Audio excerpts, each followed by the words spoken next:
Wabarakatuh. Bismillahirrahmanirrahim. Alhamdulillahi rabbil alamin wa bihi nasta'in ala umuri dunya waddin. Wassalatu wassalamu ala asyrafil anbiya'i wa imamil mursalin Sayyidina Maulana Muhammadin wa ala alihi wa sahbihi ajma'in. Amma ba'd. Saudara-saudariku semuanya, semoga senantiasa berbahagia, mendapatkan anugerah, rahmah, karomah, ma'unah dari Allah yang maha pemberi rahmah untuk panjenengan semua beserta dengan anggota keluarga sampai nanti dzurriyyah atau keturunan panjenengan semua di dunia hatta akhirah. Pada kesempatan yang penuh dengan rasa bahagia malam hari ini, kita bisa ngaji bersama di channel yang tidak biasanya, karena ternyata channel Karma 212 masih dalam pengawasan. Kita harus berhati-hati, nanti kalau sampai ada yang protes, lapor kembali, khawatir ratusan video kami tidak bisa ditonton lagi. Sebab itu nanti akan selang-seling antara channel ini dengan channel Karma 212. Saudara-saudariku semuanya, sudah lama sebenarnya kami ingin mengungkap kembali sahabat sanad yang ditetapkan, dituliskan oleh leluhur Ba'alawi katanya, yang ditulis ulang oleh Habib Salim bin Jindan, yang ditulis ulang pula oleh Gus Rumel Abbas. Di antara sanad-sanad hadis tersebut ada yang janggal dan sudah kami bongkar kejanggalannya sehingga terlihat kesalahannya. Namun sampai sekarang sang penulisnya Gus Rumel Abbas belum mau menghapusnya. Lalu ngeles sana sini, kan bukan saya kan hanya mengutip ini dari Musnad Hasan bin Muhammad Ad-Dallal yang ditulis oleh Habib Salim bin Ahmad bin Jindan. Akhirnya juga beralasan wong sekelas Syekh Yasin Al-Padani saja juga turut menulis dalam kitab Al-Arba'unnya sesuai dengan tulisan dari Habib Salim bin Ahmad bin Jindan. Akhirnya nanti saling lempar kesalahan. Sama seperti ketika skripsi S2 dari seorang mahasiswi Universitas Sunan Kalijogo, Yogyakarta, yang meneliti makam KRT Sumodiningrat yang ada di Lamber Kidul Semarang itu sudah jadi dan di ACC oleh dosen pembimbingnya, akhirnya lolos. Nanti akan dibuat marojek atau rujukan referensi orang-orang setelahnya dan akan dianggap sebagai sebuah kebenaran dalam komunitas internal. Lalu setelah itu secara umum eksternal di mana-mana akan syuhroh wal istifadhah bahwa makam KRT Sumodiningrat itu yang asli adalah di Lamber Kidul. Ini buktinya, skripsinya seorang mahasiswi S2. Akan jadi seperti itu. Narasumbernya siapa yang diwawancara? Al-Habib, seorang tokoh Al-Kamil Al-Fadil, Sahibul Fadilah wal Karamah Al-Alim Al-Allamah, seorang Habib dari Pekalongan, Jawa Tengah. Nah, ini nanti akan terus seperti itu. Jadi surah istifadhah pada saat yang akan datang. Ketika saat ini tidak diluruskan, ya tidak disanggah, tidak dilawan, maka benar-benar akan menjadi sebuah kebenaran. yang relatif menurut versi mereka. Lalu dipaksakanlah kita, orang yang dari luar komunitas mereka, untuk percaya. Saudara-saudariku semuanya, sebenarnya Habib Salim bin Ahmad bin Jindan itu tetangga saya sendiri, kelahiran Surabaya. Kelahiran Surabaya, Jalan Sasak, Ngampel. Jadi kalau mau masuk dari arah Al-Irsyad Rumah Sakit, ya itu ada perempatan ya. Kalau ke barat sampai Sungai Kalimas, sampai Jalan Panggung, nanti ada Sungai Jembatan Merah itu, Jembatan Merah ya. Ada pasar ikan Bean itu nanti mendekati ya, tidak sampai 1 kilo dengan kompleks makam Mbah Sunan Ampel, itu Jalan Sasak. Lahirnya Habib Salim bin Ahmad bin Jindan di situ tahun 1906 Masehi. Lalu pada waktu remaja hijrah ke Jakarta dan keliling ke seluruh dunia Islam untuk berdakwah ya. Mulai dari Asia Tenggara ya sampai Asia Timur Tengah sana. Dan bahkan ada yang mengatakan sampai Afrika. Beliau Habib Salim bin Jindan ini 3 serangkai dengan Habib Muhammad Dia Syihab, dengan Habib Abdullah bin Nuh. Tapi sebenarnya Habib Abdullah bin Nuh dari Cianjur itu bukan Habib, tapi ingin jadi Habib, lalu silsilah ke atasnya sampai Alwi bin Ubaidillah bin Ahmad Al-Muhajir katanya, yang mengarang kitab Al-Imamul Muhajir bersama dengan Muhammad Dia Syihab, yang menyalin kitab yang dipakai pegangan yang dikarang oleh Habib Abdurrahman Al-Masyhur, yakni Syamsul Zuhiroh. Yang mentahkiknya itu adalah Habib Muhammad Dia Syihab bersama dengan Abdullah bin Nuh, 3 serangkai dengan Habib Salim bin Ahmad bin Jindan. 3 serangkai kompak dalam memba'alawikan Wali Songo. Jadi Wali Songo itu silsilah nasabnya sampai ke Alwi bin Ubaidillah bin Ahmad Al-Muhajir atau Al-Aba An-Nafat itu. Katanya seperti itu. Versi mereka berdasarkan mazhabnya Vandenberg dan mazhabnya Tom Pierce. Lalu disebarluaskan ke seluruh dunia bahwa Aulia Tis'ah fil Jawa itu adalah berasal dari Hadramaut Yaman sana. Nah, ini termasuk perjuangan Habib Salim bin Ahmad bin Jindan. Di dalam kitab yang dikarang oleh Ahmad bin Muhammad At-Tibyan tentang Asy-Syaikh Al-Muhaddits As-Sayyid Salim bin Ahmad bin Jindan ini, ternyata ada kesalahan. Kesalahannya ada pada tahun wafatnya Habib Salim bin Jindan. Ini saya sudah mempelajari biografi beliau, Siratuhu min Kitabi Rawdatul Wildan. Nanti kitab karya dari Habib Salim bin Jindan itu Rawdatul Wildan. Terus di sini juga mencakup sejarah atau biografinya beliau Habib Salim bin Ahmad bin Jindan. Di sini Ahmad bin Muhammad At-Tibyan menulis wafatnya Habib Salim bin Jindan dengan tahun 1966. Padahal yang benar itu 1969. Wafat di Jakarta, di Kecamatan Cililitan, Jakarta Timur. Dimakamkan di pemakaman Al-Hawi di Cililitan itu.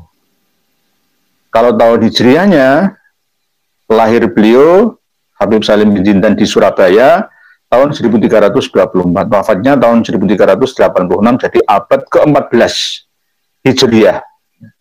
Kalau tahun Masehinya adalah tahun 1906, lahirnya, wafatnya tahun 1969.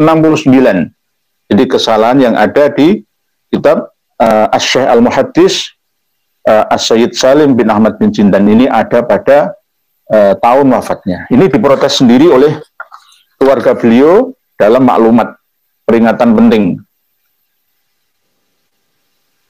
Zakarul muallif Dr. Ahmad bin Muhammad Ad-Dibyan anna wafatal Habib Salim bin Ahmad bin Jindan sanah 1387 Hijriah alias 1966 fi Madinati Jakarta. Wassawabu anna wafatal Habib Salim Lailatul Itsnain tanggal 16 Rabiul Awal tahun 1389 Hijriah bertepatan dengan 1 Juni tahun 1969 di Jakarta. Jadi diprotes TTD Asy-Syarif Ahmad bin Novel bin Salim bin Ahmad bin Jindan. Jadi keluarga besarnya marga bin Jindan ya. Syarif, nah pakai Syarif bukan Habib di sini. Ini tahun 1969. Kalau Syekh Yasin Al-Padani Padang ya Sumatera Barat tapi banyak tinggal di Mekah itu wafatnya tahun 1990 kalau salah. Jadi apakah Syekh Yasin Al-Padani juga kena prank, ya, tertipu oleh sanad hadis palsu dari Salim bin Ahmad bin Jindan? Ya mungkin bisa begitu. Mungkin bisa begitu. Karena Habib Salim bin Ahmad bin Jindan ini memang seorang yang mumpuni ya dalam hal keilmuannya, mengarang hampir 100 kitab, tetapi yang ada ditukan dalam kitab Mashadir Al-Fikr Al-Islami fil Yaman. Ini saya punya kitabnya, Al-Mashadir. Mashadirul Fikri Al-Islami fil Yaman. Ini ada beberapa kitab yang tidak sempat tercetak karena waktu itu ada yang hilang. Nah, di dalam kitab Mashadir Al-Fikr Al-Islami fil Yaman karya Abdullah bin Muhammad Al-Habsyi ini lebih tegas ketika mengkritisi karya tulis dari Habib Salim bin Jindan ini, khususnya dalam hal ilmu hadis, ilmu sejarah, dan ilmu nasab. Karena Habib Salim bin Ahmad bin Jindan ini terkenal dengan seorang al-muhaddis, ahli hadis, al-musnid, ahli sanad, al-mu'arrikh, ahli sejarah, dan satu lagi termasuk bagian daripada nasabah, ahli nasab, pakar nasab. Tapi tidak sesuai dengan kenyataan. Hasilnya adalah sama seperti yang ditulis oleh Gus Rumil Abbas yang kita kupas kemarin itu. Ada kengawuran dan kesalahan fatal ya dalam penulisannya. Mungkin juga pemahamannya seperti itu. Selain kesalahan fatal tentang membelokkan sejarah Nusantara, ya, versinya dia Habib Salim bin Jindan ini ya berdasarkan wawancara mestinya dengan ahli-ahli sejarah Belanda, ya termasuk sebagian pula dari ahli sejarah Nusantara, tetapi tidak berdasarkan fakta yang sebenarnya. Dikritik keras oleh Dr. Muhammad Abu Bakar Ba'lib. Di antara pernyataan beliau, Muhammad Abu Bakar Ba'lib itu sangat keras mengatakan bahwa karya tulis kitab dari Habib Salim bin Jindan ini tidak bisa dipakai untuk pegangan, tidak sahih, ya tidak benar, banyak kebohongan, lebih baik ditinggalkan. Itu juga dikritik pula oleh pengarang kitab Mashadir Al-Fikr Al-Islami fil Yaman ini, Abdullah Muhammad Al-Habsyi, juga sangat keras. Akan saya bacakan nanti sebagian bahwa Habib Salim bin Ahmad bin Jindan ini, bagi yang belum tahu ya biografinya, akan langsung meyakininya ini benar-benar orang yang hebat di zamannya tanpa mengkritisinya. Hasil daripada karya beliau yang banyak ngawurnya itu ditulislah oleh ulama-ulama setelahnya. lalu dianggap sebagai kebenaran yang semu, kebenaran yang tidak benar-benar berharga bagi orang-orang yang mau mencari fakta yang sebenarnya. Saudara-saudariku semuanya, rahimakumullah, sudah diterangkan oleh Gus Aziz Jazuli juga tentang bagaimana sepak terjang dari Habib Salim bin Ahmad bin Jindan ini. Beliau, Habib Salim, waktu dilahirkan itu beda dari biasanya usia kehamilan bundanya, yakni 11 bulan baru dilahirkan. Diberi nama Salim itu karena memang harapan dari leluhurnya supaya menjadi orang yang selamat hatinya. Tapi kalau menurut orang Jawa ya Salim itu bahasa Arab, bahasa Jawanya ya selamat. Jadi nama selamat itu ya sama dengan Salim. Salim. Nah ini ditulis oleh Muhammad Abu Bakar Ba'dzib yang menyalin kitab Ar-Raudul Jali karya Syekh Murtado Az-Zabidi. Katanya saya sekali lagi kan sering mengatakan Ar-Raudul Jali apakah benar-benar karya dari Syekh Murtado Az-Zabidi atau tidak. Nah, Muhammad Abu Bakar Ba'dzib ini orang yang profesional dalam penelitiannya, dalam penyampaiannya berdasarkan fakta yang sebenarnya. Lebih ikhtiyat, kehati-hatiannya itu lebih tinggi daripada Salim bin Jindan. Ya, memang terpaut jauh ya, terpaut jauh. Wong Salim bin Jindan wafat tahun 1969, lah Dr. Muhammad Abu Bakar Ba'dzib ini masih hidup sampai sekarang. Beliau pernah ke Dalwa, pondok pesantren Darul Lughah wa Dakwah, Praji Bangil, Pasuruan. Dan bahkan pernah bertemu juga dengan Habib Hanif Alatos. Ya kawannya Habib Hanif Alatos. Dan Gus Aziz Jazuli tahun 2014 ya, atau 2015 itu pernah juga mendampingi beliau waktu ketemu di Sidogiri, di pesantren Sidogiri. Abu Bakar Muhammad bin Abu Bakar Ba'dzib. Nanti kalau ketemu dengan Habib Hanif Alatos nanti tambah seru nanti.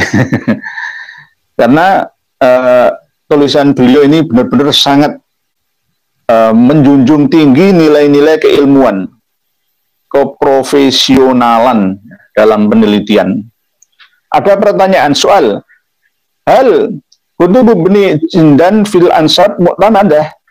Apakah kitab-kitabnya Habib Salim bin Jindan dalam menerangkan tentang nasab itu dapat dibuat pegangan? Al-jawab, qala as-sayyid al-muhaqqiq Abdullah al-Habsyi, ya, pengarang kitab ini. Ada di dalam halaman 95, ada di halaman 301, sama ada di halaman 557. Nanti kalau saya buka semua, ini versi live ya, jadi nggak kelihatan. Nanti kita akan angkat kembali di versi rekaman. Saya akan bacakan surat pernyataan dan pertanyaan sekaligus jawaban dari Habib Muhammad Abu Bakar Ba'dzib. Bukan Habib ya, tapi Dr. Muhammad Abu Bakar Ba'dzib. Ketika ditanya, apakah kitab-kitab nasab karya dari Habib Salim bin Jindan itu bisa dibuat pegangan? Al-jawab, qala as-sayyid al-muhaqqiq. Ini langsung saya terjemahkan aja ke dalam bahasa Indonesianya ya, biar tidak panjang waktunya, durasinya. Sayyid al-muhaqqiq yang menahqiq kitab-kitab, di antaranya kitab-kitab nasab, yang mengarang kitab Masadirul Fikr al-Islami fil Yaman ini, yakni Habib Abdullah al-Habsyi, tentang kitab-kitab karya dari Habib Salim bin Ahmad bin Jindan fi kitab Mashadirul Fikri al-Islami fil Yaman, kitab ini, annahu la yuhtaju biha wa la yutamadu alaiha. Kitab-kitab karya Habib Salim bin Jindan itu tidak bisa dibuat untuk hujah, bantahan dasar, dan tidak bisa dibuat untuk pegangan. Tidak bisa dibuat untuk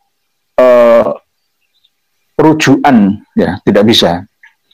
Wa anna fiha al-katsir min at-tahawwur wal mujazafah wa ghairiha. Karena kebanyakan kitab karya Habib Salim bin Jindan itu penuh dengan kengawuran dan banyak keteledoran, kesalahan. Wa qala aidan, Syaifah 489, Fiturur wal Yaqut Ibnu Jindan. Saya punya kitab Ad-Dur wal Yaqut Ibnu Jindan, tapi masih saya cari tadi belum ketemu. Ya, nanti kita bedah kembali. Oh, ini.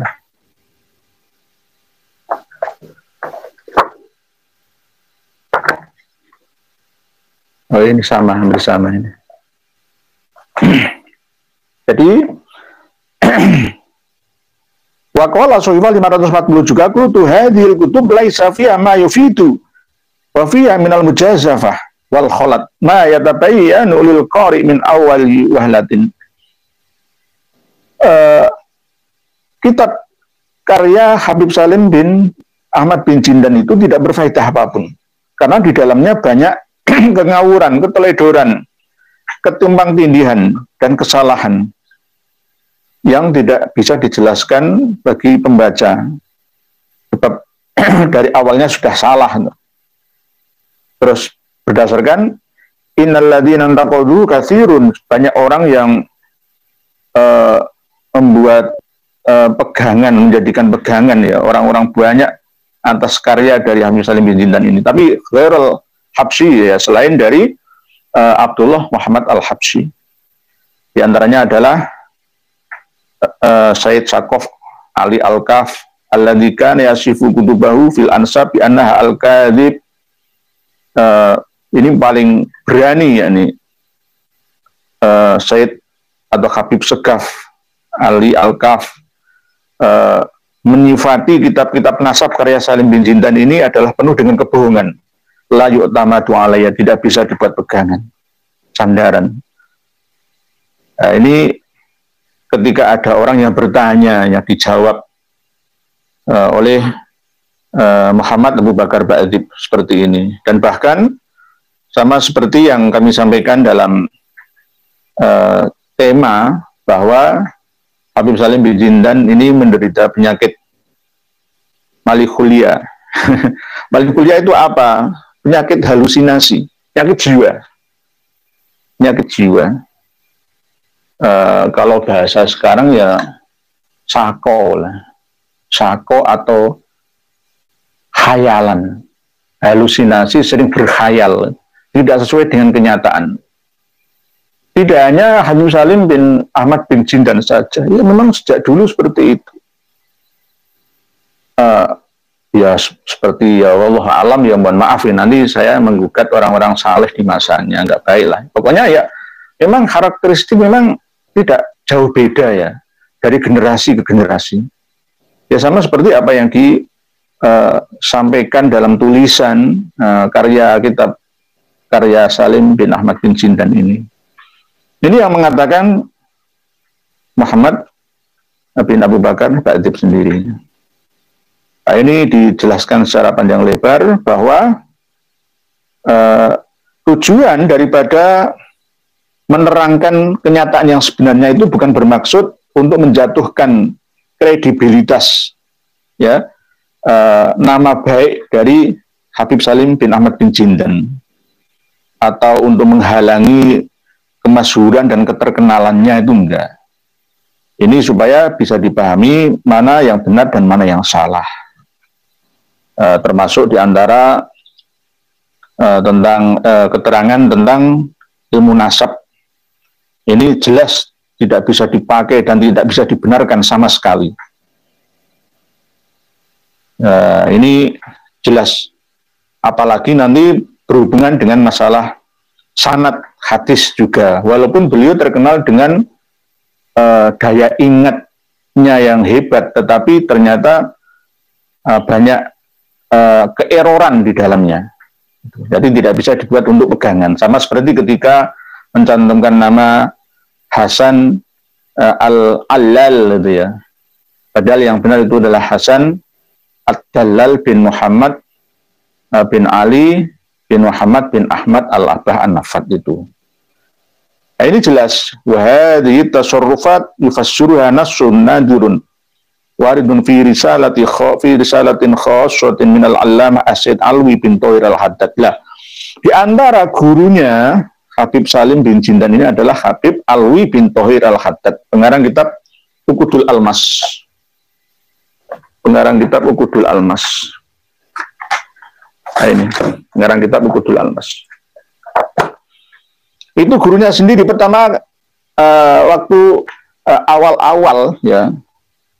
Beliau Habib Alwi bin Thohir Al-Haddad ini memuji ya kehebatan dari Habib Salim bin Ahmad bin Jindan ini. Tetapi di akhir-akhirnya Habib Alwi bin Thohir Al-Haddad kirim surat kepada muridnya yang bernama Ustadz Ali Ba'abud bahwa sebenarnya Habib Salim bin Jindan itu kana musoban bimarodil mali khulia. Ya. Ia mengatakan ini adalah Habib Alwi bin Thohir Al-Haddad sendiri, gurunya sendiri. Di antara gurunya Habib Salim bin Jindan ini banyak, ada 200-an ya, kalau ditulis semua. Termasuk di antaranya adalah Mbah Khalil Bangkalan. Itu gurunya Habib Salim bin Jindan. Tapi tidak hanya dari Mbah Khalil Bangkalan saja, ada 200-an. Ya, dari Nusantara, dari Asia Tenggara, dari Asia Tengah, Asia Timur Tengah sana, Afrika, banyak gurunya. Jadi ini sungguh mencengangkan ya, mengherankan bagi kita ya. Banyak gurunya, tetapi karya-karyanya tidak dapat dipakai untuk sandaran utama. Nah, ini kan sangat ya mengecewakan kita lah gitu. Walaupun banyak di antara murid-murid beliau Habib Salim bin Ahmad bin Jindan ini jadi orang-orang hebat di masanya, termasuk yang pernah dibahas oleh Romo Kiai Raden Syarif Rahmat, Romo Kiai Syafi'i Hadzami gitu. Itu juga pernah mengambil manfaat keilmuan dari Habib Salim bin Jindan ini. Nah, ini termasuk penyakit bimarodil mali khulia. Fayatakhayyalu asya'an ghairu mawjudah. Jadi berkhayal.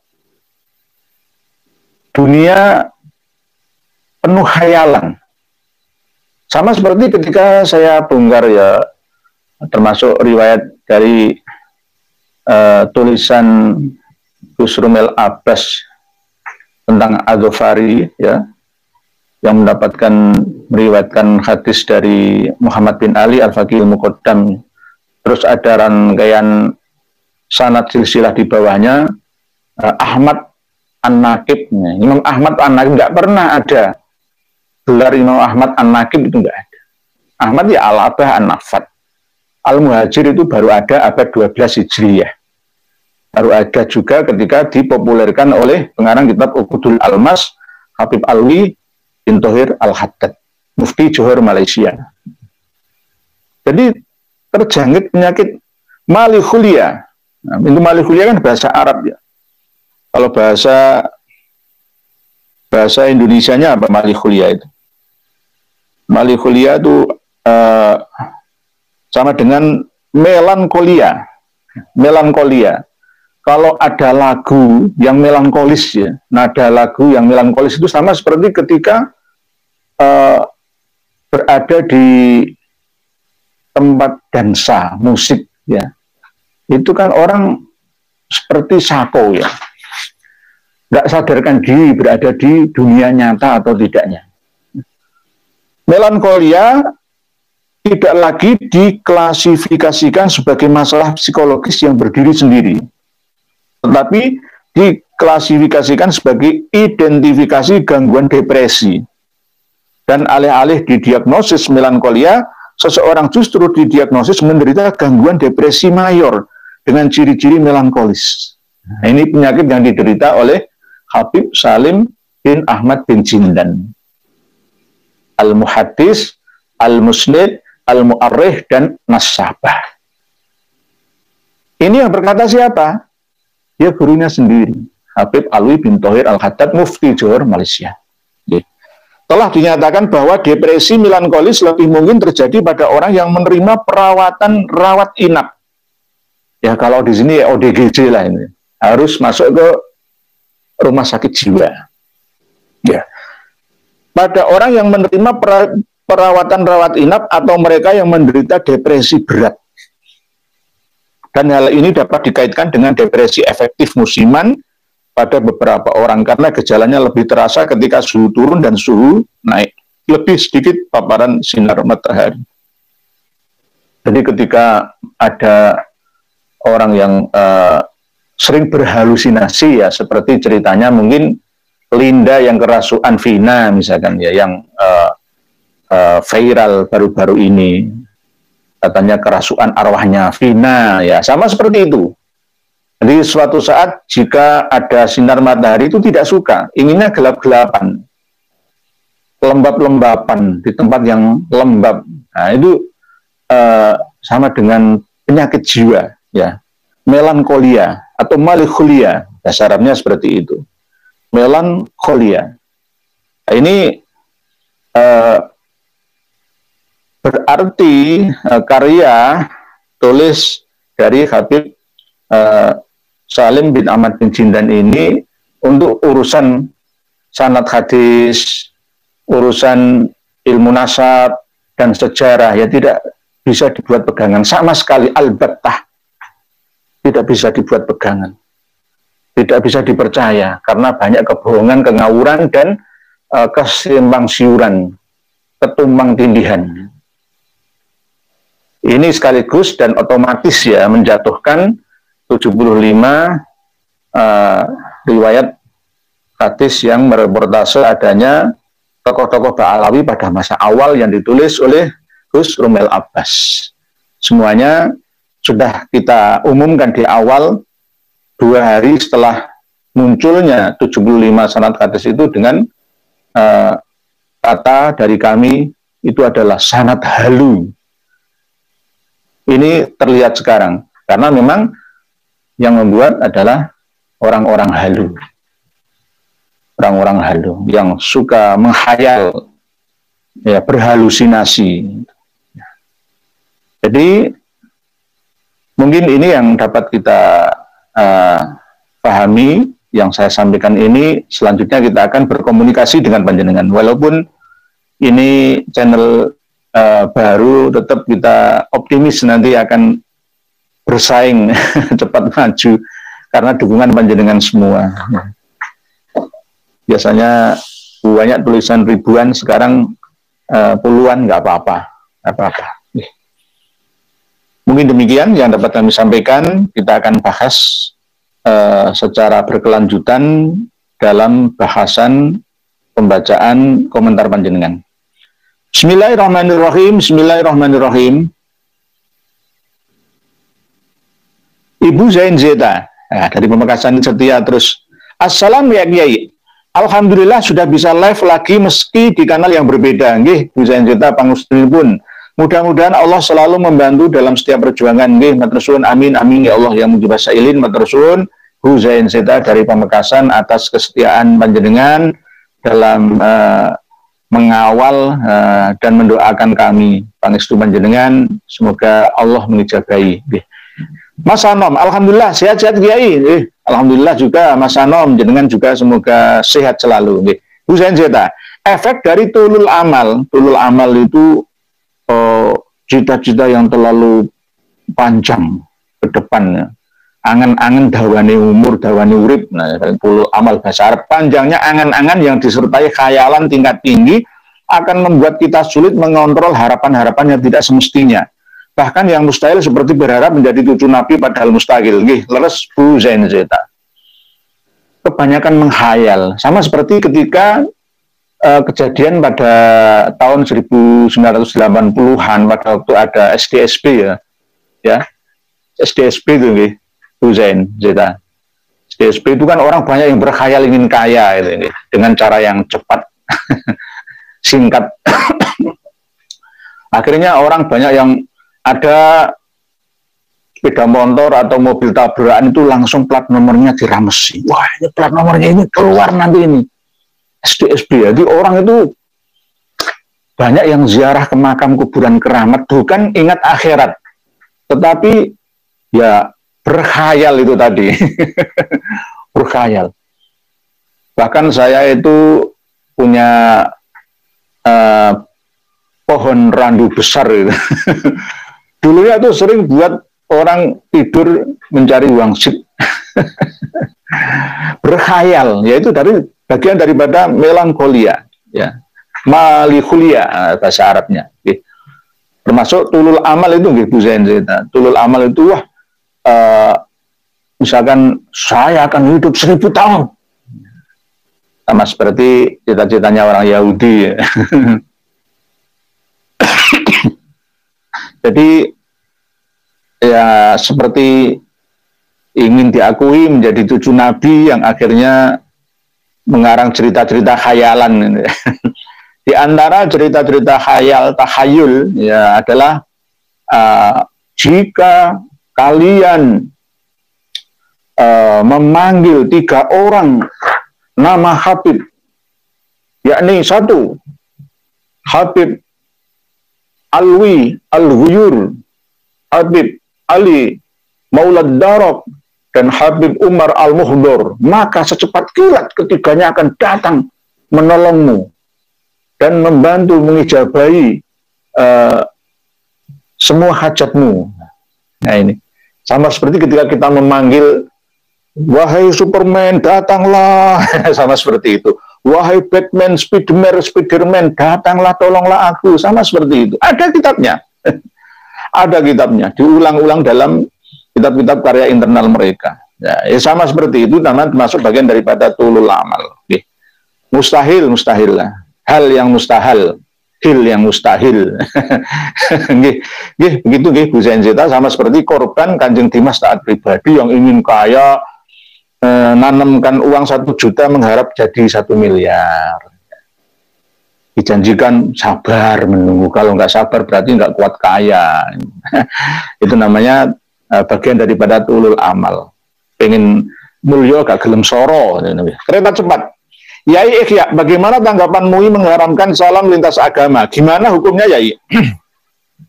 Salam lintas agama itu bagi MUI sudah ditetapkan haram.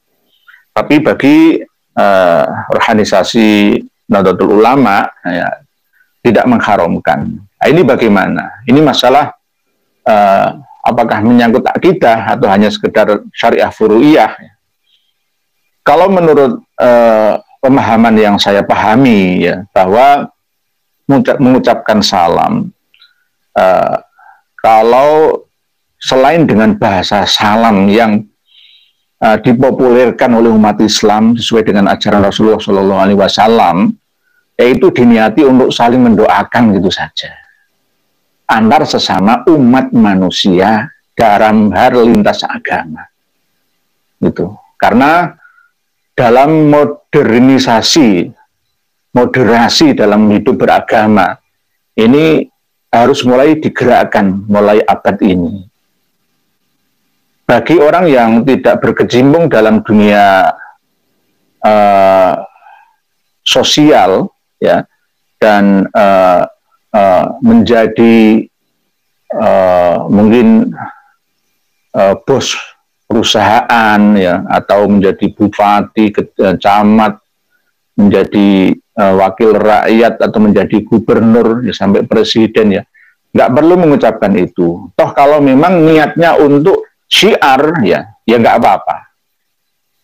Jangan diniati untuk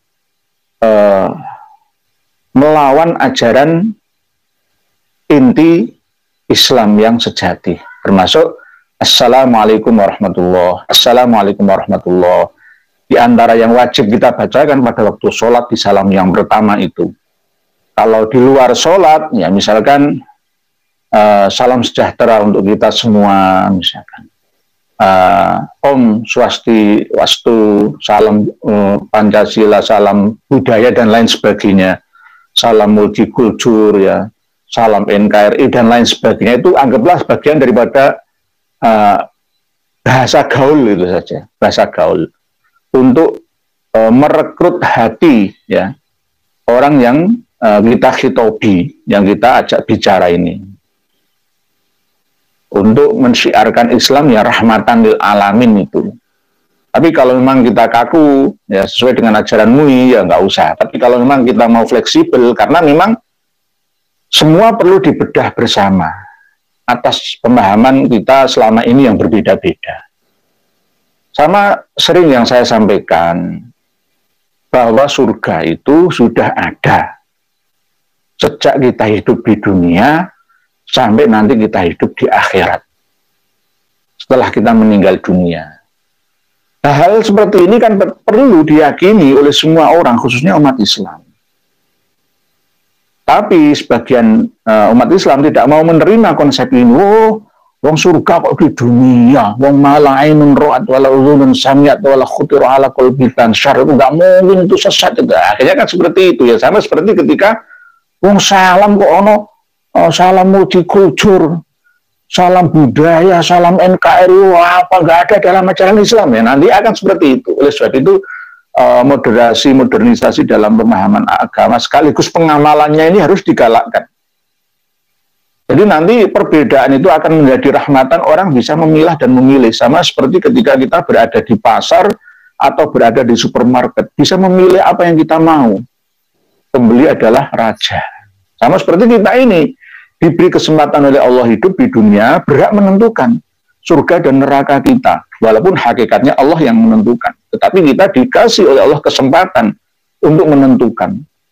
Kesempatan hidup di dunia ini kan tidak pilihan, tapi pilihan Allah untuk kita. Untuk pada zaman azal sampai sekarang kita dikasih oleh Allah surga. Kullu ummati yadkhulunal jannah illa man aba. Setiap umatku, umat Islam, kata Rasulullah, itu semua akan masuk surga kecuali orang yang menolaknya. Kan begitu. Gitu, Jadi Pak Kereta Cepat, kalau memang panjenengan atau semuanya berkecimpung dalam dunia politik atau sosial, ya, lebih baik mungkin untuk menarik simpati massa pengikut, penggemar, ya boleh mengatakan seperti itu. Anggaplah itu bukan dari syiar Islam, tetapi untuk mencari dukungan saja, sama dengan pergaulan hidup antar sesama umat manusia. Tergantung innamal a'malu binniyatnya. Kalau niat untuk memperlihatkan, ya, kerahmatan Islam itu, ya monggo, nggak apa-apa. Karena kemungkinan kita sebagai lurah, petinggi atau camat, ketika ada acara yang menghadiri kan juga banyak orang yang lain agama. Itu. Terus akhirnya kita ikutkan semua, Om Swastiastu, nama budaya misalnya, ya terserah itu. Tapi jangan diniatkan untuk meridhoi agamanya, tetapi hanya sekedar toleransi, tasamuh saja. Begitu. Baca sholawat. Ketua FPI Jatim yang murtad seorang Habib Ba'alawi, bukan Pak Yai. Ketua FPI Jatim siapa nih? Pak baca sholawat.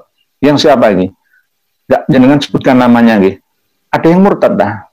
Kalau Habib yang murtad, ya Habib Thomas Riwu Assegaf itu. Tapi kalau yang ketua FPI Jatim murtad seorang Habib Ba'alawi, bukan Pak Yai. Saya belum menelitinya, nggih, Pak Kereta Cepat. Pak baca sholawat, nggih. Insya Allah nanti, nggih. Pak Jai, diskusi nasab ini tolong dibawa ke kalangan akademisi Pak Kiai Nur, biar menjadi berita mainstream. Nggih, kami sudah mengusahakan ini, nggih, Pak Jai. Dalam lingkup kemampuan kami, ya, dalam berkomunikasi, tetap secara tidak resmi pun saya akan menyampaikan tentang ini.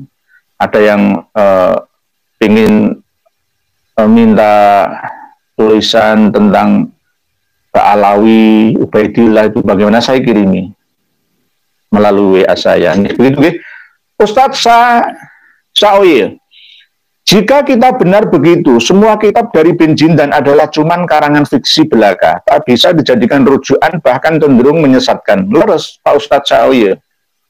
Sama seperti saya misalkan, saya ini berbohong lebih dari 3 kali, maka status saya ini matruk, tinggalkan saja.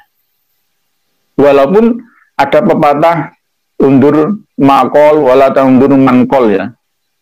Walaupun ada pepatah seperti itu, tetapi kok saya ini misalkan sengaja berbohong misalkan ya. Sengaja menutupi kebenaran. Wong di kitab Al-Majdi ada Ubaidillah kok ditutup-tutupi sama Kiai Nur misalkan. Oh, berarti saya membohong berarti. Tidak jujur, oh, berarti jenengan tidak usah percaya saya. Apalagi itu saya ulangi 3 kali di kitab Al-Asili misalkan, Al-Fakhri misalkan, apalagi saya tutup-tutupi lagi di kitab-kitab yang lain. Baik kitab sejarah, nasab ataupun tobakot misalkan. Nah, berarti saya ini matruk, tinggalkan saja, abaikan saja. Anggap aja omongan saya ini sama seperti busa yang ada di atas air sana. Ya. Sampai mulut berbusa nggak ada gunanya. Ya. Jadi 3 kali, sama seperti perawi hadis ya, yang tidak sikot. Tidak sikot itu malah justru hal-hal sepele, misalkan masuk masjid kok kaki kirinya dulu yang masuk, berarti sudah nggak dapat dipercaya. Saya makan pakai tangan kiri, itu berarti riwayat hadis saya itu jatuh, nggak bisa dipercaya. Gitu.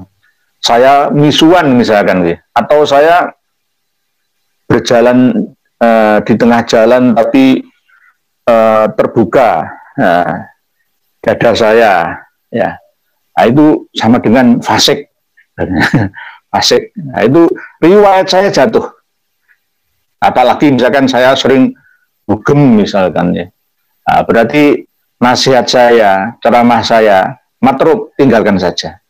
Nah, termasuk Habib Salim bin Ahmad bin Jindan ini, ya bisa juga matruk, sebagian tapi menurut saya, sebagian ada yang benar, karena memang ya itu tadi. Ada kiai-kiai atau tokoh ulama kita yang menjadi murid beliau, walaupun tidak semuanya salah, tapi ada juga titik kebenarannya, walaupun sedikit lah ya. Beliau juga orang alim, tapi kealiman beliau ternyata ya tidak sempurna seperti apa yang kita bayangkan. Tapi bagi pemujanya akan tetap setia memujinya terus menerus. Seakan-akan tidak ada celahnya, kekurangannya. Begitu, Pak Ustadz Saoye. Tamim mundir ulum, Indramayu nderek ngaus, Indramayu kok bisa nderek ngaus, Berarti kan Indramayu campuran Jawa Sunda, monggo Pak Tamim mundir ulum, matur suwun, terima kasih, syukron katsir, thank you very much atas kesetiaannya mengikuti live di channel yang baru ini. Tolong di sampaikan, dibagikan, di-share kemana-mana biar cepat. Yang Karma 212 tetap milik kita bersama. Masih aktif. Tapi karena rentan ya, karena peringatannya itu keras ya. Karena ya itu tadilah ya, ada yang suka, ada yang like and dislike, itu sudah wajar ya. Ada yang dirugikan, merasa dirugikan. Begitu Pak Tamim mundir ulum. Pak Agus Juang, sehat selalu Yai. Amin. Masih sehat alhamdulillah Pak Agus Juang. Semoga panjenengan juga senantiasa tetap istiqomah dalam berjuang dan sehat selalu Pak Yai Agus Juang. Bendol 25. Semuanya berawal dari hoaks yang diciptakan oleh Ali As-Sakron, imbasnya ke cucu Ubaidillah sampai sekarang. Mungkin Habib Ali bin Abu Bakar As-Sakron juga memiliki sedikit khayalan ya. Ada 3 serangkai yang pernah saya sampaikan. Kalau yang abad 20 itu kan 3 serangkai, Habib Muhammad Dia Syihab, Habib Salim bin Ahmad bin Jindan ini, dan Habib yang sebenarnya seorang ningrat dari Cianjur ya, Jawa Barat, Abdullah bin Nuh. 3 serangkai ini yang memba'alawikan Wali Songo, mencoba masuk dalam keyakinan Kesultanan Cirebon memengaruhi nduriah-nduriah Mbah Sunan Gunung Jati yang ada di Cirebon dan Banten itu. Jadi Habib Ali bin Abu Bakar Sakron As-Segaf berdasarkan wakot fahimtunya, berdasarkan ya jangan halusinasi lah, asumsi ya, tanpa verifikasi ya. Terus berdasarkan sedikit pemahaman yang kurang presisi, Ubaid bin Ahmad bin Isa nyantol ke Muhammad bin Sulaiman bin Ubaid bin Isa bin Alawi bin Muhammad bin Himham bin Aun bin Musa Al-Kazim bin Ja'far Shodiq bin Muhammad Al-Bakir bin Ali Zainal Abidin bin Husain bin Ali bin Abi Thalib bin Fatimah Az-Zahra binti Rasulullah Shallallahu Alaihi Wasallam, nyantolnya di Al-Adal itu. Ya ini sama dengan ya bagian daripada asumsi itu tadi. Habib Ali bin Abu Bakar As-Sakron As-Segaf. Imbasnya ke cucu Ubaidillah sampai sekarang. Ya itu tadi Pak Bendol 25_25. Ya sepandai topai melompat pasti suatu saat akan terjatuh juga. Itu. Lah, nanti kita akan digugat, ilmumu sepiro, kok berani menggugat orang-orang alim di masanya. Ya, era keterbukaan itu Allah yang menentukan, mentakdirkan. Kok enggak dulu-dulunya kan begitu ya. Ya karena belum saatnya gitu. Belum saatnya.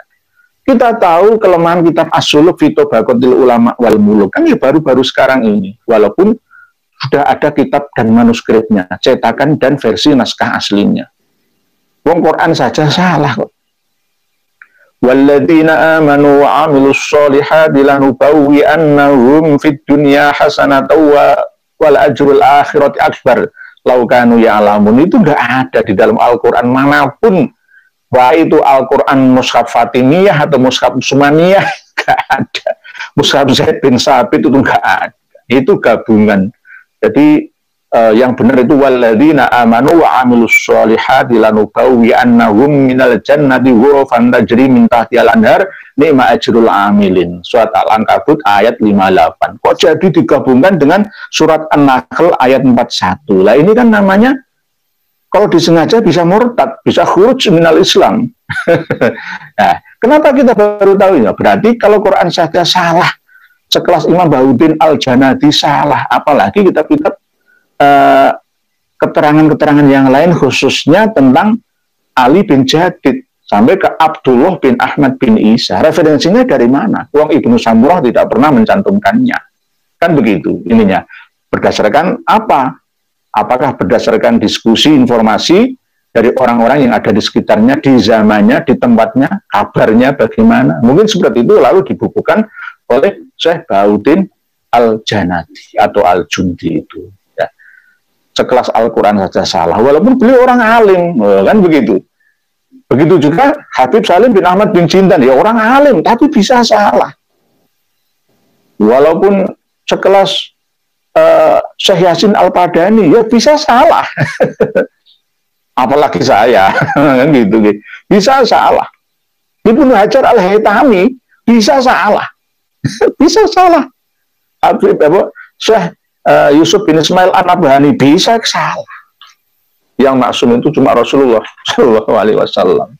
Gitu, Boris Van Java hadirnya Yai dari Jogja, monggo. Boris Van Java dari Ngayuk Jogarta Hadiningrat, monggo sarang-sarang ngaji matur suwun Pak Boris Van Java, walaupun yang mengikuti pengajian live malam hari ini tidak banyak ya karena memang ini baru merintis awal lagi monggo nyuwun tulung dipun sampai akan nanti insyaallah kajian-kajian kita akan terus berkembang Pak Shodiq nakal, Blitar hadir bolo monggo Pak Shodiq jangan nakal lah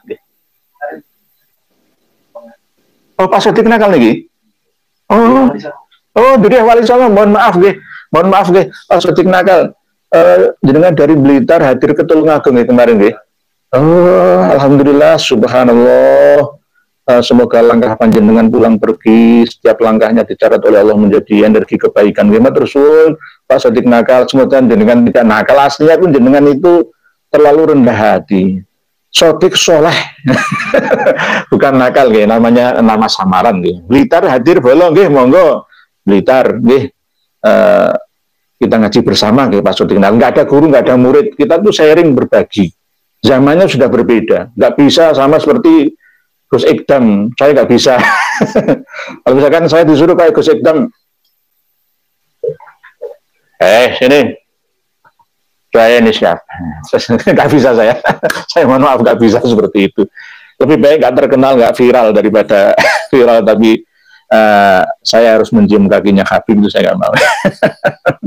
Pak Mustafa Ahmadi, alhamdulillah Jepara derek nyimak Pak Kiai, salam Pancasila kepada umat Islam di Nusantara. Lah ini salam Pancasila itu boleh sekedar untuk tidak niat merubah salam asli Assalamualaikum warahmatullahi wabarakatuh. Salam hormat, salam NKRI, salam Pancasila itu bagian daripada bahasa gaul sehari-hari untuk menanamkan rasa cinta terhadap negeri. Itu nggak apa-apa. Asalkan Assalamualaikum warahmatullahi wabarakatuhnya tidak dihilangkan gitu loh. Afsus salam, kan gitu. Sebarkanlah keselamatan, kedamaian, kebahagiaan di sekitar kalian, kan begitu. Nggih, Pak Mustafa Ahmadi, nggih. Salam Pancasila, semoga dengan Pancasila hasil dari ijma, ya, pemufakatan, ya, para pendiri bangsa dapat kita pertahankan sampai sekarang. Walaupun masih ada pro dan kontra. Sebenarnya Pancasila itu lahirnya tanggal berapa? Ada yang tanggal 1 Juni versi Pak Karno dan ada yang 18 Agustus. Nah, ini masalah itu nggak perlu diperdebatkan. Nanti lebih panjang lagi. Gitu rasanya. Nih, Pak Pramono Heri Suyadi, kebohongan, kecurangan, keculasan pada akhirnya akan terungkap. Nih. Itu tadi, sepandai menyimpan bangkai pasti akan terjun juga pada saatnya. Nih. Oleh sebab itu, Wa'alaikum bisyidqi fa'inna syidqa yahdi ilal jannah. Selalu berpegang teguh pada kejujuran, ya. Karena kejujuran itu akan membuat kita bahagia dunia hasanah, wafil akhirah juga hasanah. Masuk ke dalam jannah. Itu nih. Jadi kita harus jujur. Misalkan kok bohong, tapi tidak berniat bohong atau tidak sengaja berbohong itu nggak apa-apa, nggak sengaja. Kalau bohongnya orang yang pandai dalam ilmu sastra, sama seperti misalkan Nabi Ibrahim, gitu ya. Nah, ketika ditanya, man fa'ala hadza bi alihatina ya Ibrahim, siapa yang melakukan ini semua, menghancurkan Tuhan-Tuhan kami ini ya Ibrahim? Jawabnya Ibrahim adalah ya kabirun hadza. Padahal niat Nabi Ibrahim itu ya semuanya ini hancur, yang menghancurkan itu saya, tetapi yang besar itu ini loh yang besar. Ini yang besar, kabirun hadza. Tapi Namrud ya ceritanya seperti itu, memahami, oh berarti yang menghancurkan semua ini inilah berhala yang paling besar ini ya. Gak mungkin berhala ini gak punya nyawa kok bisa menghancurkan. Nah akhirnya dibalik faktanya, kata-katanya. Ini bermain kata-kata. Sama seperti ketika saya mau ke Sumatera lewat jalur darat, saya ditanya, Pak mau kemana? Mau ke Jakarta. Lewatnya. Nah, misalkan ini nggak apa-apa, memang dari Surabaya ya lewat Jakarta dulu, baru ke Tangerang, Banten, ya Cilegon, Bakauheni, nyabrang laut sampai ke Lampung, Rajabasa, lalu ke Hulu Sumatera. Ini kan seperti itu, nih. Lewatnya. Tapi kata-kata lewatnya itu saya hapuskan. Ini bagian daripada majas hadfi namanya, ilmu sastra seperti itu. Nih, tapi kalau niat berbohong benar, nah, enggak ada kata-kata diperbolehkan kebohongan itu. Nih, Ranggena, cerdasnya hasil halusinasi seperti orang nyimeng. Ya, ini bahasa nyimeng itu sama dengan melankolia. Nyimeng itu ya mungkin perasaannya itu ada rangsangan hormon kebahagiaannya dipaksa untuk keluar menghiasi otak ini. Nih, kemungkinan seperti itu. Nih. Biasanya pemberani dan khayalannya tingkat tinggi. Terus Pak Ranggena, saya punya teman dulu pada waktu mau menyelesaikan skripsi itu kan nggak tidur ya. Tapi dia itu minum apa itu ya? narkoba pokoknya, yang bisa fokus, berarti nggak bisa tidur, fokus terus tajam ingatannya itu, ada seperti itu. Jenis sabu itu apa ya? Saya kurang tahu.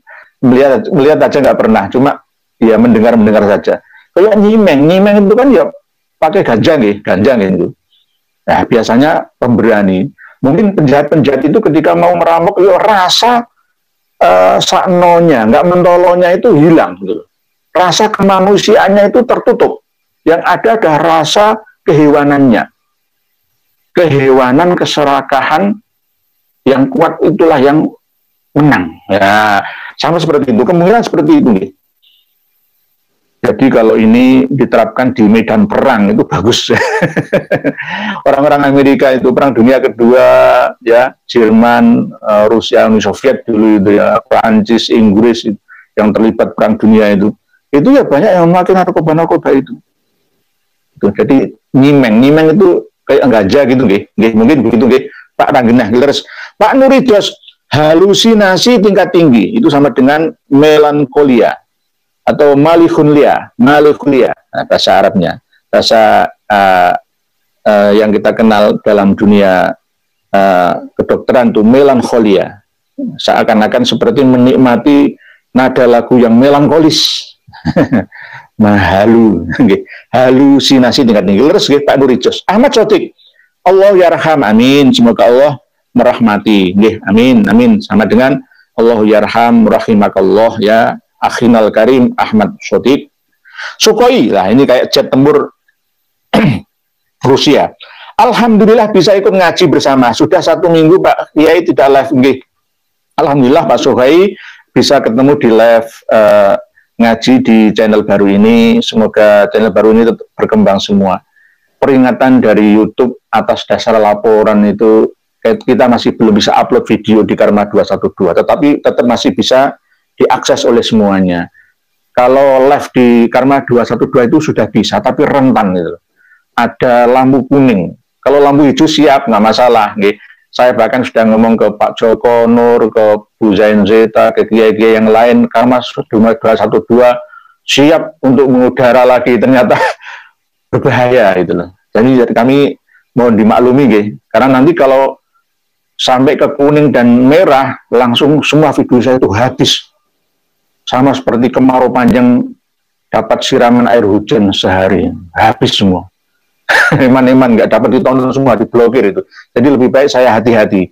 Dan akhirnya kami menyiapkan cadangan channel ini. Ini channel milik kita bersama. Terus Pak Garuda Sakti, halusinasi khayalan seperti burung emprit ingin jadi burung Raja Wali. Lah ini Pak Garuda Sakti. Ya sama seperti kalau Garuda, burung yang kecil itu burung apa? Gereja kepingin jadi Garuda. Jadi kalau jenengan burung emprit ingin jadi Raja Wali, ya sama seperti burung gereja kepingin jadi burung Garuda. Apa langka? Nggak mungkin. Halusinasi tingkat tinggi itu khayalan saja itu. Terus Pak Garuda Sakti tersuun. Pak Nurdinku, mereka terus menggonggong dengan kurafat dan dawirnya. Semakin nampak jelas kesesatan mereka. Nanti pasti akan ngeles lagi setelah kita temukan data ini. Wah, nggak mungkin loh. Ini Mas Sodir Al-Fikr Al-Islami fil Yaman. Saya punya kitabnya semua. Siap buka-bukaan. Mas Sodir Al-Fikr. Habib Abdullah Muhammad Al-Habsyi ini tegas juga dalam mengkritik Habib Salim bin Ahmad bin Jindan ini. Jadi nggak main-main. Itu juga Dr. Muhammad bin Abu Bakar Ba'dib, dan bahkan gurunya Habib Salim bin Ahmad bin Jindan sendiri, yakni Habib Alwi bin Thohir Al-Khattab, juga mengkritiknya, bahkan mengatakan murid saya ini menderita malikulia atau melankolia, khayalan belaka. Pak Nurdinku, semakin jelas kesehatan mereka. Ya karena nanti tetap akan terus. Nanti kita akan dilawan oleh kalangan teman-teman kita sendiri dari kalangan PBNU. PWNU, PJNU yang kontra dengan kita. Nah, inilah keberhasilan mereka, kaum Pahlawi itu mengadu domba kita. Dan kita mau diadu domba. Sama seperti Belanda, kompeni dulu. Bisa lama menjajah kita ya gara-gara taktik teknik adu domba. The video it emperor ini. Berikutnya, bisa berang elon. Oh, bisa berang elon ya, gak elor nih. Ada yang bilang katanya Musa Al-Kadzim DNA haplogrup G yai. Ini Musa Al-Kadzim yang asli atau Musa Al-Kadzim yang karbitan atau kalau yang saya tahu Musa Al-Kadzim banyak yang J1-nya atau J-nya atau sebagian O-nya. Tapi nanti bisa ditemukan sesuai dengan teknik-teknik oleh ahlinya, ya sampainya juga ke Al-Quraisy, ya, Al-Hashimi. Jadi nyambung dengan Arab, nyambung DNA-nya dengan Dzurriyyah Nabi, gitu. Jadi Musa Al-Kadzim. Jadi Musa Al-Kadzim itu anaknya Imam Ja'far As-Shadiq. Mas Anom, Bang Haji Roma Irama menyentil tentang kebenaran nasab Rasul harus jelas. Bagaimana tanggapan Kiai? Nah, yang saya minta ya seperti Bang Haji Roma Irama, Mas Anom. Siapa yang saya minta? Kiai Haji Miftahul Akhyar. Berada di tengah loh ya, enak gitu loh. Jadi kita itu ada wasitnya gitu loh. Loh masa wasit ikut memukul kami, lu bagaimana? Roma Irama ini sebenarnya sudah pernah dibalawikan. Coba dengan lihat di biografi beliau. Sampai Imam Alwi bin Ubaidillah bin Ahmad Al-Muhajir itu. Silsilahnya Haji Raden Oma Irama. R-H-O Ma Irama di Roma Irama. Kalau nanti saya bisa ketemu dengan beliau Abang Haji Roma Irama, saya akan menyanyi lagu Takwa.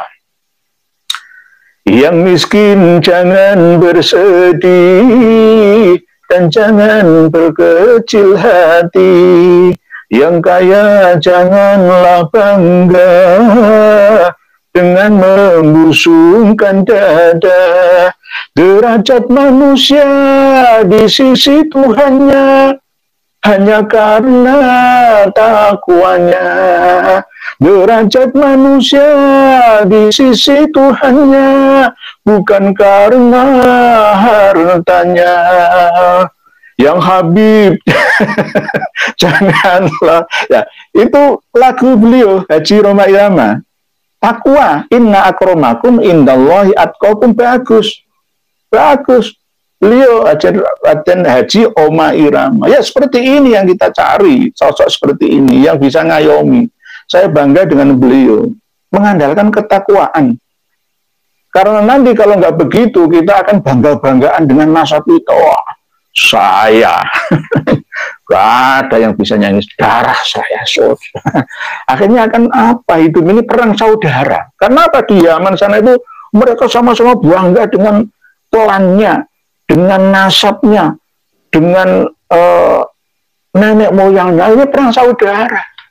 Di Suriah juga begitu, ya, perang saudara. Di Irak itu pernah terjadi perang saudara setelah dijatuhkan Saddam Hussein oleh Amerika itu. Perang saudara antara Sunni dan Syiah. Di Pakistan Timur dan Barat yang sekarang menjadi Bangladesh dan Pakistan itu dulu ya perang saudara, jutaan manusia. Tidak dibunuh oleh Amerika, Inggris, itu enggak, dibunuh oleh saudaranya sendiri.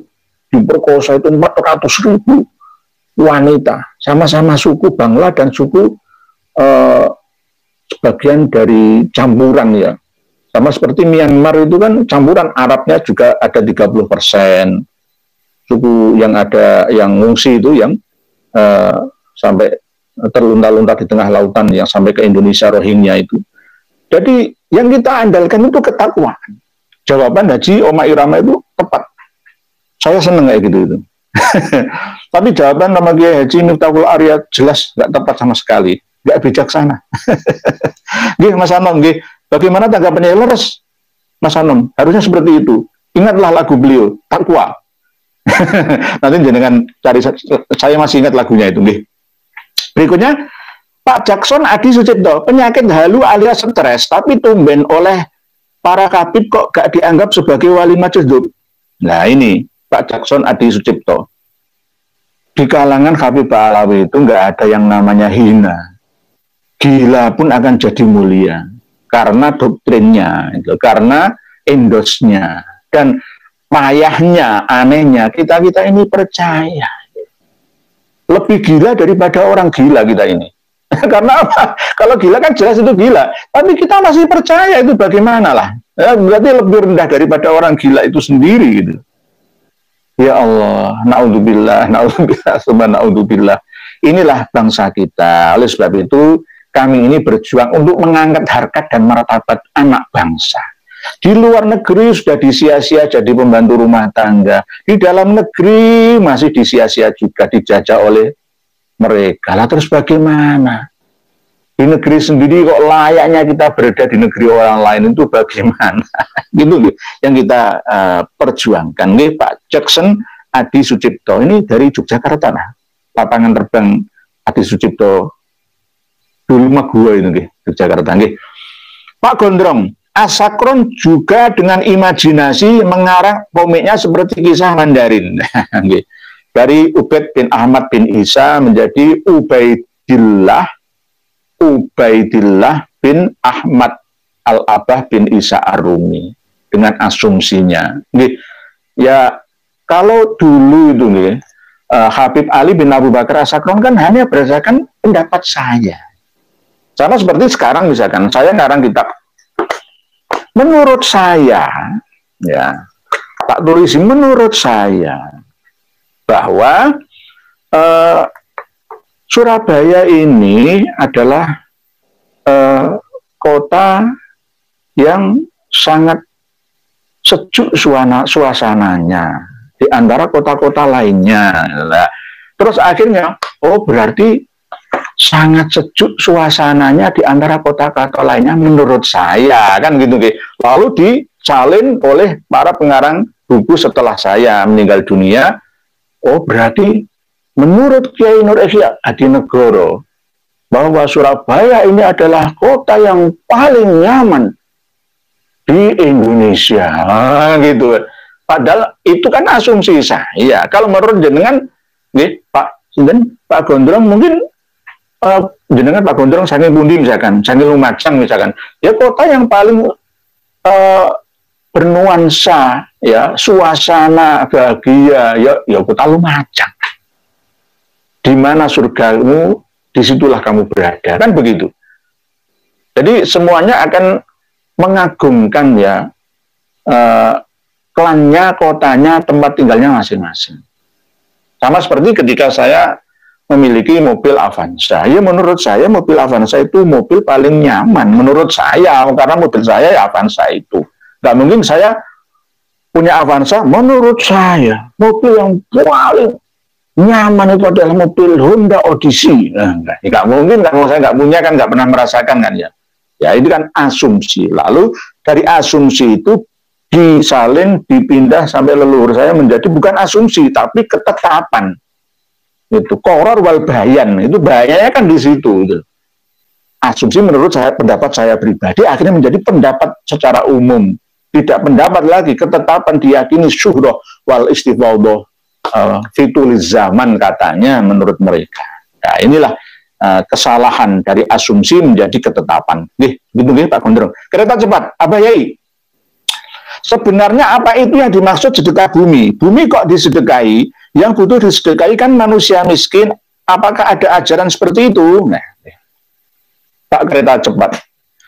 Sedekah bumi itu sama bahasanya rumah makan, rumah sakit, rumah tinggal. Nggak ada rumah makan, itu nggak ada. Rumah tempat orang makan, rumah tempat orang sedang sakit, rumah tempat orang tinggal, menetap. Nah, sedekah bumi berarti sedekah untuk mensyukuri bumi dikasih oleh Allah untuk manusia hidup dari bumi kembali ke dalam perut bumi. Nah, bahasa ini harus dikupas kembali. Jangan sampai tradisi menjadi lari dari Islami. Dalam arti sedekah bumi, sedekah laut, sedekah gunung itu dimaksudkan untuk berdoa bersama. Qubul waton minal iman diantaranya adalah syukur dikasih oleh Allah kenikmatan bisa berpijak di negeri yang penuh dengan airnya, tanah air kita ini, negeri yang kaya raya ini. Dengan sering kita syukuri, maka akan ditambahi kualitas dan kuantitas nikmat ini oleh ilahi Rabbi. Jadi sedekah bumi itu harus dikupas dulu bahasanya, sama seperti rumah Allah, Baitullah, rumah Allah. Allah nggak punya rumah di Ka'bah, itu nggak rumah Allah, enggak. Allah tidak memiliki rumah, hanya rumah tempat rahmatnya Allah. Sholat 1 rakaat di sana 100.000 rakaat di sini. Itu rahmat dan barokah. Inna awwala baiti wudi'a lin-nasi lalladzi bi Bakkata mubarakan wa hudan lil alamin. Di rumah Allah, bukan rumah Allah. Masjid itu rumah Allah, rumah tempat banyak berkah dan rahmatnya Allah. Nah, sama seperti itulah. Masalah sedekah bumi ini, misalkan sudah kadung terjadi ya, bagi kaum Salafi Wahabi ya dihabisi semua. Padahal masyarakat secara turun-temurun itu mempertahankannya sebagai tradisi. Yang penting tidak sampai memubadirkan barang. Misalkan sedekah laut, kepala kerbau dilarung ke laut, menurut saya itu mubadir sih. Kalau bisa itu, yang dilarung itu bukan apa ya, secara simbolis itu, nanti kalau jin, Banul Jan itu sering kita kasih, nanti sama seperti itu ketika kita punya hewan itu nanti akan jaga terus itu. Karena berdasarkan keyakinan. Ratu Pantai Selatan itu adalah ketua dari penghuni Banul Jan yang masih dipertahankan sampai sekarang. Nanti akan kita bahas pada sesi yang berbeda. Sedekah bumi, sedekah laut, sedekah gunung, ya, itu bagian daripada tradisi. Pada zaman para wali tidak dihilangkan sama sekali, tapi diislamikan. Diisi dengan doa-doa dan pengajian. Tanda syukur kita kepada Allah yang Maha Kuasa. Jadi kalau memang tidak mau melakukan ya terserah. Kalau mau melakukan yang penting tidak sampai memubadirkan itu tadi. Bancaan bersama dimakan bersama di situ, membawa nasi, lauk pauk dimakan bersama di situ, saling tukar menukar makanan.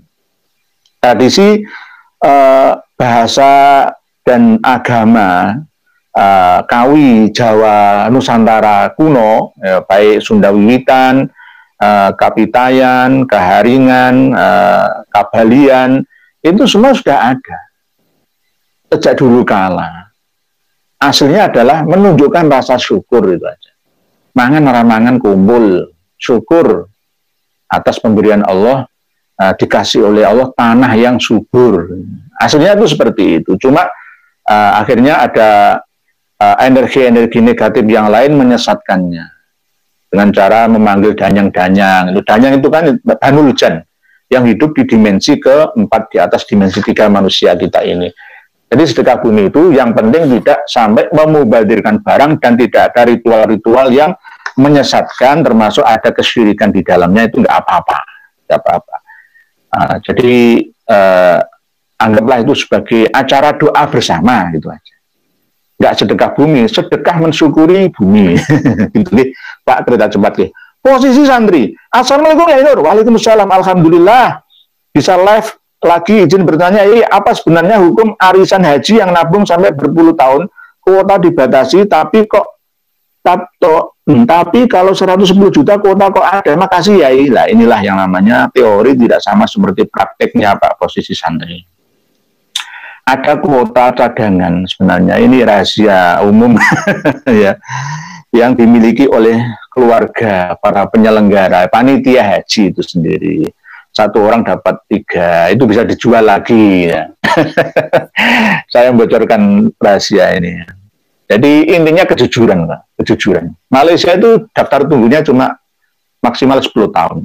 Kalau ada regulasi yang tegas di Indonesia ini, ya nggak ada 15 tahun. Ini namanya kezaliman yang ditampakkan oleh penyelenggara haji di Indonesia sendiri. Sampai aneh kok. nanti ada aturan khusus yang sudah ibadah haji itu nggak perlu haji lagi yang kedua kali. Ya, haji itu cukup satu kali. Walillahi 'alan nasi hijjul baiti man istata'a ilaihi sabila, satu kali saja. Lainnya umroh atau menyantuni fakir miskin, du'afa yang lain. Hartanya dimanfaatkan untuk kesejahteraan bersama. Amal jariah, ya kan? Sedekah jariah itu, wakaf itu, menolong orang-orang yang membutuhkan itu. Jangan hanya berhaji terus tapi pikir tidak mau sedekah, ya. Nanti diarahkan ke situ gitu. Jadi jangan sampai seperti kita ini 30 sampai 40 tahun lalu mati di Islam. Daftar sekarang umur 70 tahun. Berangkatnya sampai 40 tahun yang akan datang masa iso. Ini yang harus dipikirkan oleh negara. Oleh sebab itu komponen bangsa dan negara ini terdiri dari kita semua, ya, harus mengusulkannya. Jadi nanti harus ada wakil rakyat kita yang benar-benar membela rakyatnya sendiri. Kita cari sosok yang benar-benar dari rakyat untuk rakyat. Jadi jangan hanya sekedar teori saja gitu. Nah, hukumnya bagaimana? Arisan haji nabung ya bisa jadi ribawi bagi pemerintah. Ya mohon maaf, dana haji misalkan ditasarufkan, diinvestasikan ke infrastruktur, misalkan tol dan lain sebagainya. Terus keuntungnya, pertanggungjawabannya bagaimana? Gitu. Ya ini yang harus, kita ini minus amanah di Indonesia ini. Minus amanah. Nanti kalau misalkan organisasi massa Islam dan agama-agama lain bisa mengelola tambang 5 tahunan, nah, Pak Bahlil sudah mengumumkan itu. Nanti terus bagaimana nasib rakyat kecil, orang-orang lemah ini nantinya? Akan ada sistem borjuis, feodalis, kolonialis, ya, baru lagi nanti. Tidak sama seperti prinsip negara-negara maju di dunia ini.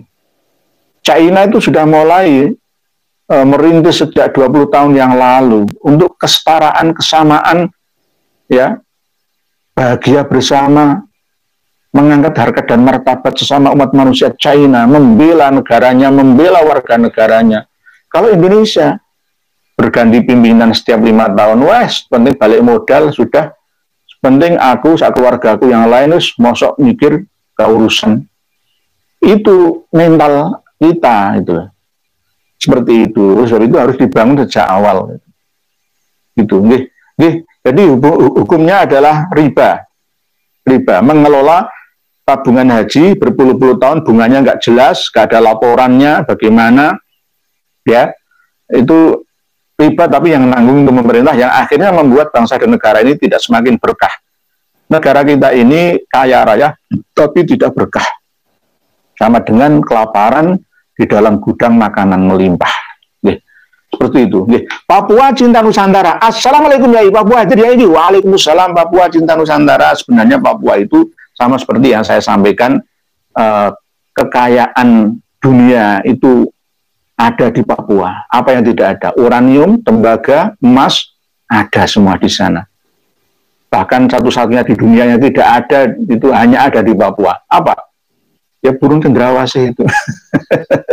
Dan burung-burung yang lain itu. Cuma sumber daya manusianya. Antara sumber daya alam harus disertai dengan sumber daya manusia yang ada. Dua-duanya. Di Tanzania, di Kongo, di Sudan sana itu sumber daya manusianya rendah, sehingga kondisi alam yang melimpah ruah kekayaannya itu tidak mampu dirasakan, dinikmati bersama. Gitu. Salam dari Jawa untuk Papua, cinta Nusantara. Alhamdulillah. Jangan mengikuti hawa nafsu belaka untuk merdeka dari kita. Sampean saudara saya. Gondrong. Kalau asakron mungkin juga berhalusinasi ya, mungkin. Berapa persen itu ada, kemungkinan asumsi halusinasi itu ada, Pak Gondrong. Bisa geni janaka hidup kayak Nusantara, monggo. Gondrong, penghayal yang bisa nulis Arab, Kiai, jadi yang ditulis Arab, ya karena tulisannya itu Arab. Belum tentu orang Arab ngerti bahasa Jawa, bahasa Indonesia, tapi orang Indonesia, orang Jawa banyak yang ngerti bahasa Arab. Menang siapa? Orang Inggris tidak ngerti bahasa Jawa, tapi orang Jawa banyak yang ngerti bahasa Inggris. Menang siapa? Ayo, coba. Menang siapa? Kita ini yang dikalahkan oleh hegemoni. Karena uang mereka, kekayaan mereka.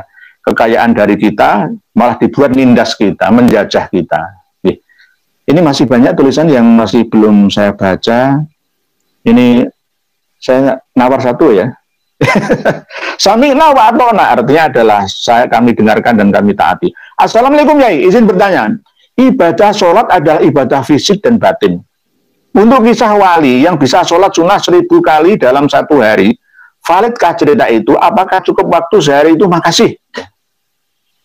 Dalam sejarah ada cucunya Sayyidina Ali yang bernama Ali Zainal Abidin. Ali punya anak yang bernama Husain, Husain punya anak yang bernama Ali Zainal Abidin As-Sajjad, orang yang banyak sujudnya, orang yang selalu sujud di hadapan Tuhannya, sering sholat maksudnya. Kalau misalkan sholat sehari 1000 kali, terus sholatnya bagaimana? Ya mungkin tumakninahnya sederhana mungkin. Lah, apakah itu direstui oleh Nabi? Tidak. Ada sholat daim, formal dan non formal.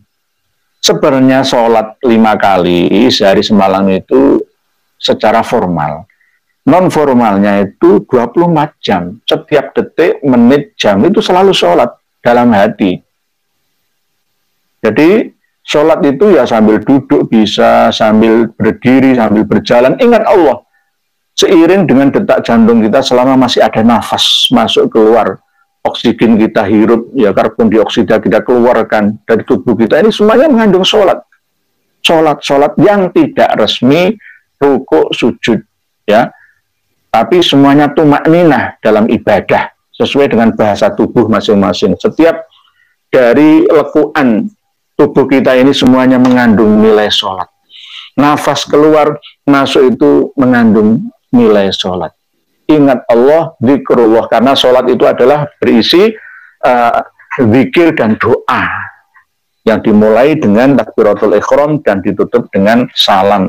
Itu namanya sholat secara istilahan. Lah, terus sholat 1000 kali ini bagaimana? Apakah cukup waktu sehari itu? Makasih ya, tidak cukup. Kalau memang sesuai dengan tumakninah yang sempurna, nggak cukup. Terus kerjanya kapan? Nah, ini nggak ada syariatnya, gitu. Kalau memang toh ada seorang wali khusus, ya namanya khawasil khawas atau khususil khusus, super khusus, melakukan ini ya monggo, tetapi harus tumakninah. Ya berat. Beragama itu akan menjadi berat, padahal agama Islam itu agama yang membebaskan belenggu umat pemeluknya untuk meringankan hidupnya di dunia sampai di akhiratnya. Itu tujuan dari Islam diturunkan melalui Rasulullah Shallallahu Alaihi Wasallam. Jangan perberat ajaran dan amalan dalam agamamu. Jangan lupa bagian hidup di duniamu. Bahwa kamu itu hidup berhak untuk bahagia di dunia dan setelah meninggal dunia. Jadi begitu, gitu. Jadi kalau misalkan ada yang melakukan itu, ya monggo, tapi tidak diajarkan, tidak ada anjuran, tidak disyariatkan. 5 waktu saja sulitnya bukan main, 17 rakaat kok. Ini 1000 rakaat nih. Nah, ini nanti ada yang maupun sehari itu untuk amin 4444 kali. Misalkan membaca sholawat an-nariyah 4444 kali setiap hari membaca sholawat an-nariyah, mati. Nggak dianjurkan, nggak disyariatkan, nggak diperintahkan. Sholat sehari semalam surah 1000 kan nggak ada perintahnya, nggak ada syariatnya, nggak ada yang menyuruhnya. Wah, kalau kamu melakukannya sendiri, monggo. Nah, gitu. Mungkin demikian, insya Allah kita sambung kembali. Tulisan panjenengan akan kami baca. Terus tetap, dan kami akan setia membaca tulisan panjenengan semua. Semoga pertemuan kita malam hari ini, di awal live channel baru ini, membawa banyak manfaat bagi kita semua. Ngaji bersama, saling berbagi informasi ini, kita senantiasa mendapatkan ridho dari Ilahi Rabbi, mendapatkan ilmu yang manfaat, maslahah di dunia khatal akhirat. Amin, amin ya Allah yang mujibas syailin. Wal afu minkum, wallahu a'lam. Wassalamualaikum warahmatullahi wabarakatuh.